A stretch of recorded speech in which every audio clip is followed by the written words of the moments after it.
Buhatan sa Job Placement Bureau Public Employment Service Office nagpahigayon og employment coaching. Local Government Unit of Cagayan de Oro kauban sa pagsugpo batok child labor. USAID Opportunity 2.0 2022 Private Sector Summit ipahigayon sa Tani, Makati, Metro Manila. JPB Peso miduyog sa programang Clarex nga serbisyo sa baryo. Tabang pinansyal gidunol sa 17 ka displaced overseas workers. Unang job fair sa Bitaw.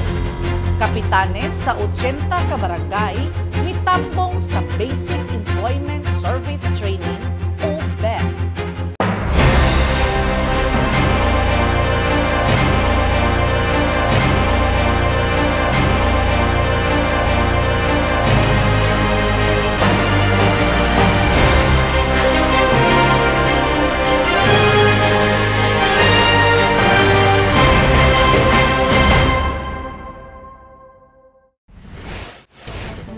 Maayong adlaw Cagayan de Oro, maayong adlaw City Hall. Maayong adlaw Cagayan de Oro, maayong adlaw City Hall. Ang buhatan sa Job Placement Bureau Public Employment Service Office hugot ang pagtuo nga ang kabatan-unan ang usa sa mutabang alang sa kalambuan sa atong nasod. Sa pagbutiag sa pandemya, wala na undang ang paggiya sa mga kabatan-unan ug pagpangandam kanila para sa pagsulod sa trabaho, pinaagi sa online o virtual employment coaching para sa graduating senior high school students. Magipanguluhan ni Maria Carlota G. Cabading, Admin Officer 5. Ug karon nga naghinay-hinay na kitagbalik sa new normal, anam-anam usab nga gabalik ang mga kalihukang nasinatian.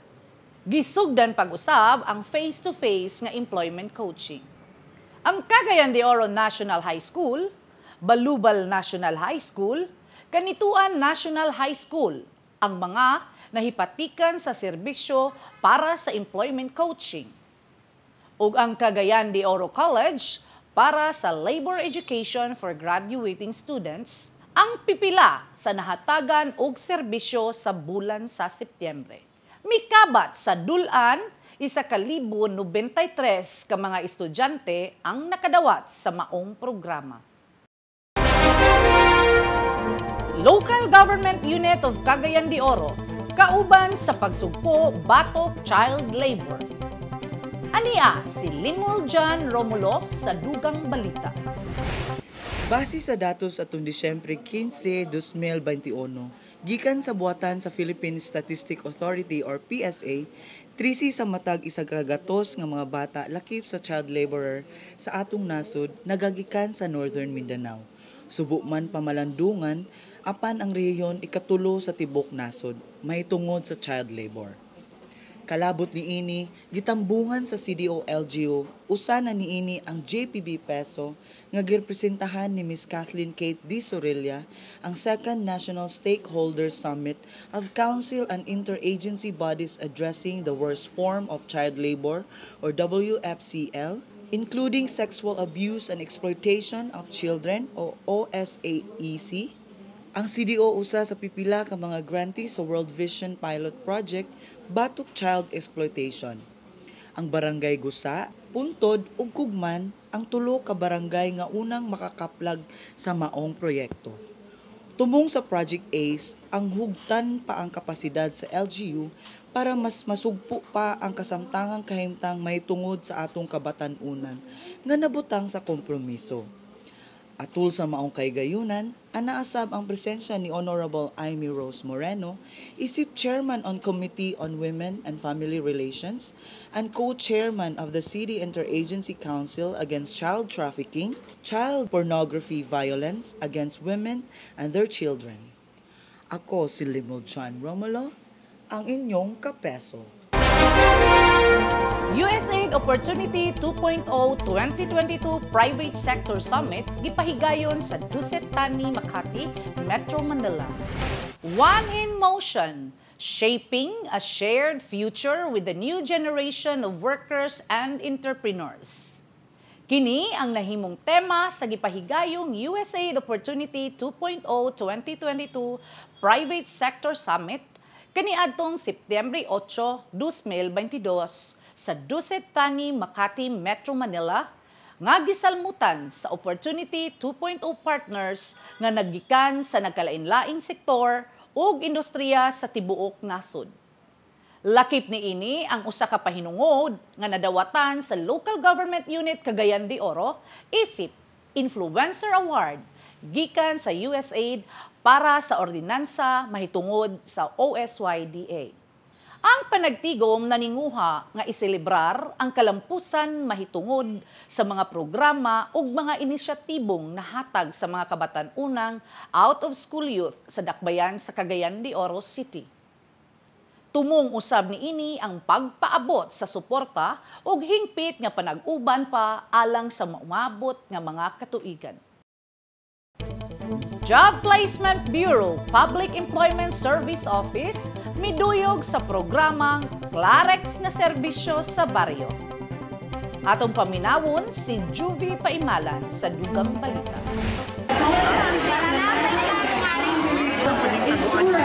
Ang Clarex nga serbisyo sa baryo nga programa ni Mayor Rolando Clarex A. Uy nagpadayon sa pagbisita og paghatag serbisyo sa katawhan sa matag barangay niining syudad sa Cagayan de Oro.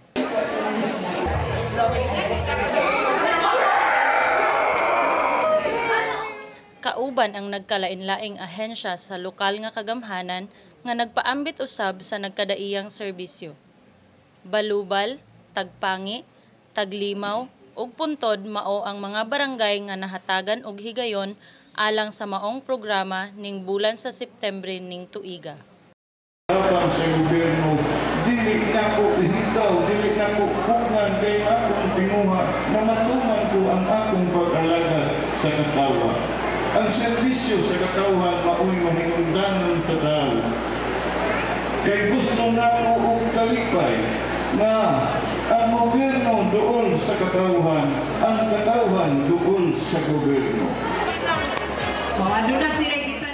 Ang buhatan sa Job Placement Bureau Peso Cagayan de Oro misalmot usab sa maong programa pinaagi sa pagpaambit og orientation og referral alang sa nangitag trabaho. Dulan usa ka gatos ang nagiyahan og serbisyo nga magpadayon hangtod bulan sa Oktubre. Ako si Juvie Paimalan, ang inyong kapeso. Tabang pinansyal gidunol sa 17 ka displaced overseas Filipino workers. Gipangunahan ni OWA Regional Director Harry Bores o NRCO Coordinator Mary Hill Damasing Palisbo ang pagpanghatag sa tabang pinansyal sa 17 ka individual kauban ang buhatan sa DOLE Field Office ug Job Placement Bureau Public Employment Service Office nga nahitabo kaniadtong Setyembre 23, 2022 sa Deluxe Hotel ni ining syudad. Ang 17 ka mga displaced overseas Filipino workers diin unom sa ilaha lakip sa programang Livelihood Development Assistance Program or LDAP ug nahiapil sa Balik Pinay, Balik Hanap Buhay, BPBH nakadawat og di mo kulang 10,000 pesos isip dugang panginabuhian. Walay puas ang suporta nga gihatag sa OWA Region 10 sa atong mga igsuong nawad-an og trabaho sukad sa pagbuto ni ining pandemya. Unang job fair sa lungsod sa Initaw nagmalampuson. Ania si Ana Marie Atinen sa Dugang Balita. Malagsikong nilihok ang buhatan sa Job Placement Bureau Peso Cagayan de Oro nga girepresentahan ni Job Fair Focal Hani Michelle Asis human gimanduan ni Mayor Rolando Clarex A. Uy nga giyahan ng LGU Initaw atol sa ilang kalihukan mahitungod sa pinakaunang job fair sa munisipalidad. Gibuksan kini pinaagi sa usa ka programa kung asa naghatag og mensahe og pasalamat si Honorable Mayor Mary Grace Akain, ang mayor sa munisipalidad sa maong inisyatibo ug naghandom nga dili sayangan ang talagsaong oportunidad. Unya pasalamat pud ko sa atong mga aplikante nga naa karon. Ikabalo ko nga dili lalim magantos no nga magprepara sa atong mga gikinahanglan papel. Ikaduha ang pag-anhi dinhi. Unya nasayod ko nga aduna pa pud may mga importante pud nga mga buluhaton apan nagahin mo sa inyong panahon nga moanhin mo diri karon. Unya ako ang pagampo nga nasayod ko mahuman niya naa man gyud mga madawat ani. So akong pag-congratulate daan sa inyo. Unya ang panghinaot nako nga unta kani siya nga adlaw karon adlaw ni nga adunay mga pertahan nga maabri para sa hayag nga kaugmaon kaning mga career nga ato ang pilion mauunta ang mga trabaho profesyon nga maka-enhance sa ato ang tawag nato nga professional o personal nato no nga mga katuyuan makatabang sa inyo labaw sa inyong pamilya. Kami malipayon kaayo sa panahon nga nakahatag kami sa among assistance sa pagmugna ani job fair karong adlaw. Mapasalamaton ang buhaton sa JPB Peso ubos sa mga among department manager man Kitkat Surilia kay napalapad namo ang serbisyo nganhi sa inyong munisipyo. We are wishing for a successful outcome of today's activity both for our employers and job seekers. Salamat sa among mga employers, ma'am, sir, for saying yes sa among imbitasyon na atong dalhon ang inyong mga bakanteng trabaho diri sa Initaw. Sa mga job seekers, hinaot hatagan ninyo sa dakong importansya ang atong job fair karon nga gihatag sa inyong mayor o sa tibuok council. In behalf ni Mayor Clarence Uy, ubos sa JPB Peso, congratulations and good luck sa atong tanan.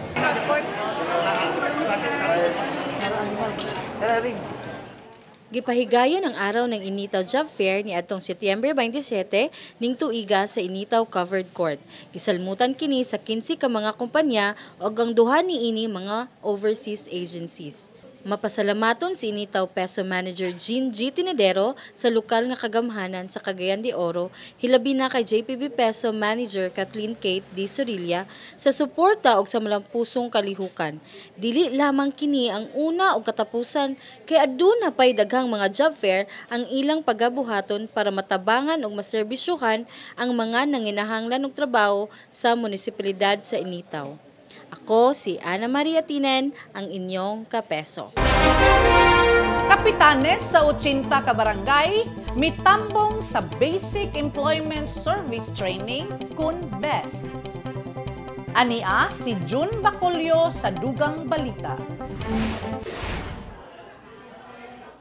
80 ka mga punong barangay o mga opisyalis ng syudad misalmot sa gipahigayong Basic Employment Service Training o BES nga gipanguluhan sa Department of Labor and Employment o DOLE CDO Field Office kauban ang JPB Peso nga gipanguluhan ni Kathleen Kate D. Sorilia ni adtong September 15 o 16 ning tuiga. Miduyog sa pagbukas sa programa, pinaagi sa ilang mga mensahe sa pagsuporta sa pagmugna sa Barangay Employment Assistance Desk o BID sila si Regional Director Albert E. Gutib ug ang representante ni Mayor Clarence Uy nga si Mr. Jordan Apat. Tinguha sa maong kalihukan nga mapalawig pa ang katahas sa mga opisyalis sa barangay sa mga inisyatibo o programa nga gipadayag sa DOLE o Job Placement Bureau Public Employment Service Office. Hinaut usab sa maong panagtigom ang mas daghan pang individual ang magiyahan og tabang sa DOLE kay anaapay kadaghanan nga naginanglan og dugang panginabuhi. Mapasalamaton si DOLE Field Office Chief Labor and Employment Officer Emmanuel G. Toledo sa JPB Peso sa Dakbayan tungod sa ilang hingpit nga suporta og pakigtimbayayong sa programa. Ako si John Bacolio, ang inyong kapeso.